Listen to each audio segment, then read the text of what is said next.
मेरठ के ललिता गौतम हत्याकांड पर बरेली में गरमाई सियासत। राज्यपाल के नाम सौंपा ज्ञापन। निष्पक्ष जांच और सभी आरोपियों की गिरफ्तारी की मांग। बरेली से भारत विजन लाइव के लिए सैयद शाहरुख अली की रिपोर्ट। बरेली। मेरठ के चर्चित ललिता गौतम हत्याकांड और 8 जुलाई को मेरठ कलेक्ट्रेट में हुई घटनाओं को लेकर बरेली में भी राजनीतिक हलचल तेज हो गई है। आजाद समाज पार्टी कांशीराम के भोजीपुरा विधानसभा क्षेत्र से संभावित प्रत्याशी एवं अधिवक्ता अमर सिंह ने जिलाधिकारी के माध्यम से राज्यपाल को ज्ञापन सौंपकर मामले की निष्पक्ष जांच और सभी आरोपियों की जल्द गिरफ्तारी की मांग की। ज्ञापन में कहा गया कि 15 मई 2026 को मेरठ के रोहटा थाना क्षेत्र में दलित छात्रा ललिता गौतम के अपहरण और हत्या के मामले में अब तक सभी आरोपी गिरफ्तार नहीं हुए हैं। साथ ही 8 जुलाई को मेरठ कलेक्ट्रेट में प्रदर्शन कर रहे परिजनों और समाज के लोगों पर कथित लाठीचार्ज तथा अधिवक्ता रवि गौतम के साथ पुलिस अभद्रता के आरोपों की उच्च स्तरीय जांच की भी मांग की गई। ज्ञापन में सीसीटीवी फुटेज सहित सभी साक्ष्यों को सुरक्षित रखने, जांच रिपोर्ट सार्वजनिक करने और भविष्य में अधिवक्ताओं, महिलाओं व आम नागरिकों के साथ ऐसी घटनाओं की पुनरावृत्ति रोकने के लिए सख्त दिशा निर्देश जारी करने की भी मांग उठाई गई। देखिए, ऐसा है जो मेरठ की घटना है हम उसकी घोर निंदा करते हैं। इस तरह की घटनाओं की पुनरावृत्ति ना हो, इसके लिए हम सब लोग आज अधिवक्ता साथी यहाँ इकट्ठा होकर के मेरठ की घटना को लेकर विरोध प्रदर्शन कर रहे हैं। वहाँ पर प्रशासन की कहीं न कहीं नाकामी की वजह से ये जो माहौल खराब हुआ है वहाँ का, उसमें प्रशासन दोषी है, क्योंकि धरना प्रदर्शन के कार्यक्रम या आंदोलन ये संविधान में मौलिक अधिकार है। पीड़ित पक्ष अगर कहीं पीड़ित है और आपसे संतुष्ट नहीं है आपकी कार्रवाई से, तो वो आंदोलन कर सकता है और उसको ये संविधान अधिकार देता है। और बाकायदा ये धरना प्रदर्शन के कार्यक्रम पूर्व से ही चलते आए हैं, कोई ऐसा नहीं कि आज इस सरकार में ही हो रहे हैं। ये जो सीएम साहब जहाँ बैठते हैं, कलेक्ट्रेट जो है, कलेक्ट्रेट में लोग आकर के अपनी बात को रखते हैं। लोकतंत्र में उन्हें ये अधिकार है कि वो अपनी बात को रखें। अगर कार्रवाई से संतुष्ट नहीं है तो कलेक्ट्रेट का गेट हमेशा से खुलता है। आंदोलनकारी जब आ रहे हैं तो कलेक्ट्रेट का गेट खुलना चाहिए और वो अंदर जाएंगे और डीएम साहब को ज्ञापन देंगे और वापस चले जाएंगे। बस उनका यही तो उद्देश्य है, यही होता है आंदोलनकारियों का उद्देश्य, और कोई उद्देश्य तो है नहीं। तो कलेक्ट्रेट में जो व्यवस्थाएं बनाई गई, पहले से धरना प्रदर्शन के लोगों को कलेक्ट्रेट में व्यवस्थाएं बनाई गई, लेकिन ऐसा क्यों हुआ? आखिर कलेक्ट्रेट का जो गेट है वो क्यों नहीं खोला गया? कलेक्ट्रेट का दरवाजा बंद था, तभी तो उन लोगों को रोड पे बैठने की जरूरत पड़ी। अगर प्रॉपर तरीके से वो कलेक्ट्रेट का गेट खुल जाता और वहाँ आंदोलनकारी अपना धरना देते, शांतिपूर्ण तरीके से अपना धरना दे रहे थे और शांतिपूर्ण तरीके से धरना देके डीएम साहब को ज्ञापन देके चले जाते। अक्सर ऐसा देखने को मिला है पूर्व में भी कि जब भी कोई धरना प्रदर्शन होता है, जब भी कोई अपनी घटना घटित होती है, कभी कहीं कोई हत्या होती है और उससे पीड़ित परिवार अगर पीड़ित है और उसकी आवाज को सही से नहीं सुना जा रहा है, अधिकारी वर्ग उसको नहीं उसको संतुष्ट कर पा रहे हैं, तो लोग, समाज के जो लोग हैं, बुद्धिजीवी लोग हैं, वो इकट्ठा होते हैं और इकट्ठा होकर के उच्च अधिकारियों के पास अपनी बात रखने जाते हैं।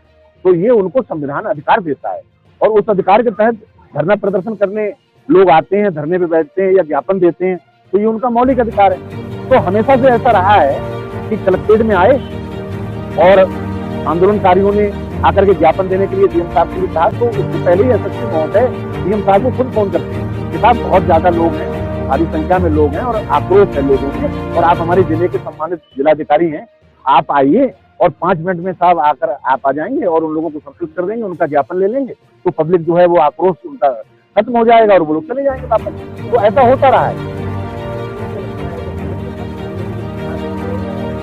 नहीं, कहीं ना कहीं ये तो एक तरह से कानून को हाथ में लेना हो गया कि ये जो आप इस तरह से वहाँ चांटेबाजी कर रहे हो, डायरेक्ट आप आए और आकर के वहाँ आंदोलनकारियों पे जो शांतिपूर्ण तरीके से अपना आंदोलन कर रहे हैं, उनको समझाने के और भी तरीके हैं ना। आंदोलन जो होता है पूर्व में भी होता रहा है। अगर आंदोलनकारी आंदोलन कर रहे हैं और आपको उन्हें हटाना है, पहली बात तो रोड पे उन्हें जाने का कोई मतलब नहीं लगता, वो तो कलेक्ट्रेट पे आ रहे हैं ना। कलेक्ट्रेट बनाया इसीलिए गया है, धरने की व्यवस्था अलग से होती है, तो गेट खोलना चाहिए। जब गेट बंद है तब रोड पे बैठे, अब रोड पे बैठे तो आपको अगर दिक्कत है, हटाने के और तरीके हैं। पानी की बौछार से हटाया जाता है। कानून हाथ में लेने का किसी को अधिकार नहीं है, कानून से बड़ा कोई नहीं है।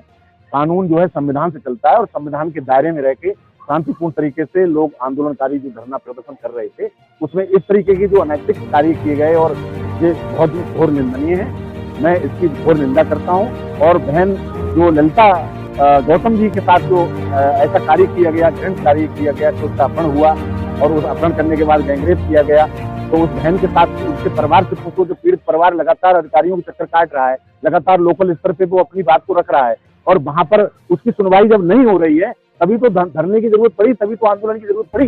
अगर वहीं पे उसके साथ उसको न्याय मिल जाता, गिरफ्तार हो जाते अपराधी, तो काहे को धरने की जरूरत है। तो मेरा ये कहना है वहाँ के पुलिस प्रशासन से और मुख्यमंत्री महोदय से भी ये निवेदन है कि जो दोषी प्रशासन के लोग हैं वो किसी भी कीमत से बचने ना पाए, एक नजीर बने।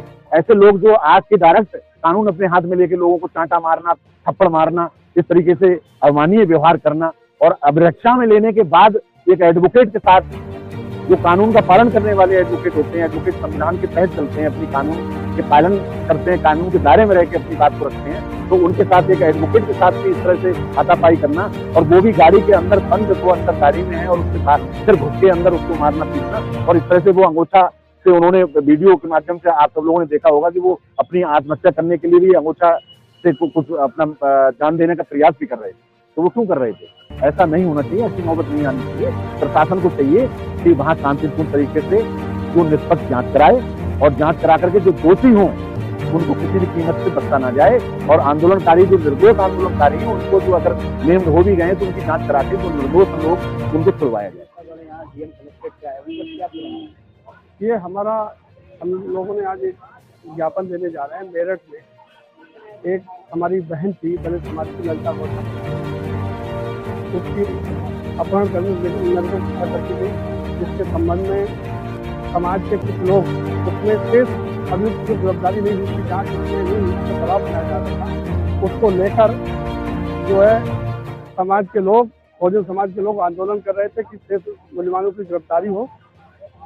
तो वहाँ एक हमारे अधिवक्ता साथी रवि गौतम, जब एसएसपी धरना प्रदर्शन पुलिस ने खत्म करवाया और जो भी आंदोलनकारी थे वहाँ उन्होंने गाड़ी में बैठा लिया, तो रवि गौतम के साथ गाड़ी में जब उन्होंने अपने आप को सरेंडर कर दिया, उन्हें आपने गिरफ्तार कर लिया, अरेस्ट कर लिया, जब पुलिस की अभिरक्षा में आ गया तो हाथापाई की।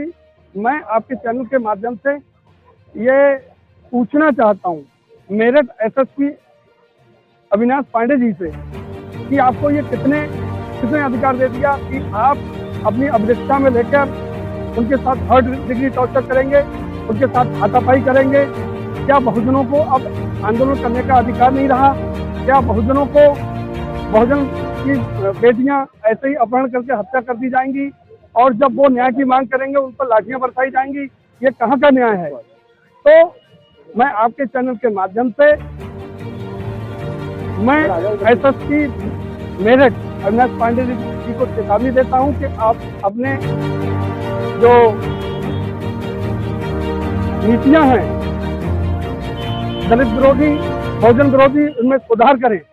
और मैं माननीय मुख्यमंत्री योगी आदित्यनाथ जी से और राज्यपाल महोदय जी से निवेदन करूंगा कि ऐसे जातीय कुंठा वाले व्यक्ति के लिए, एसएसपी पद के लिए कोई जगह नहीं है, इन्हें तत्काल बर्खास्त किया जाए। और मैं आपके चैनल के माध्यम से यह बता देना चाहता हूँ, अभी बहुजनों में बहुत रोष है इस मामले को लेकर, बहुत हम जितनी इस घटना की निंदा की जाए कम है। मैं माननीय राज्यपाल महोदय से ये मांग करूंगा, माननीय मुख्यमंत्री जी से, कि एसएसपी महोदय के लिए बिल्कुल बर्खास्त किया जाए, इनकी सेवाएं समाप्त कर दी जाए।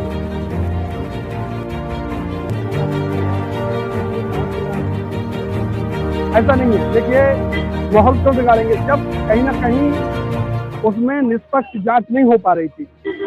अविनाश पांडे की पुलिस, उनके जो भी विवेचक थे उसमें काम ठीक से नहीं कर पा रहे थे, इसलिए वहां आंदोलन करने की आवश्यकता हुई। देखिए आज हम लोग एकत्रित क्यों हुए, इसलिए तो हुए। अगर रवि गौतम अधिवक्ता हमारे समाज के भाई हैं, वो अधिवक्ता वर्ग के वर्ग, उनके साथ अगर हाथापाई नहीं की होती तो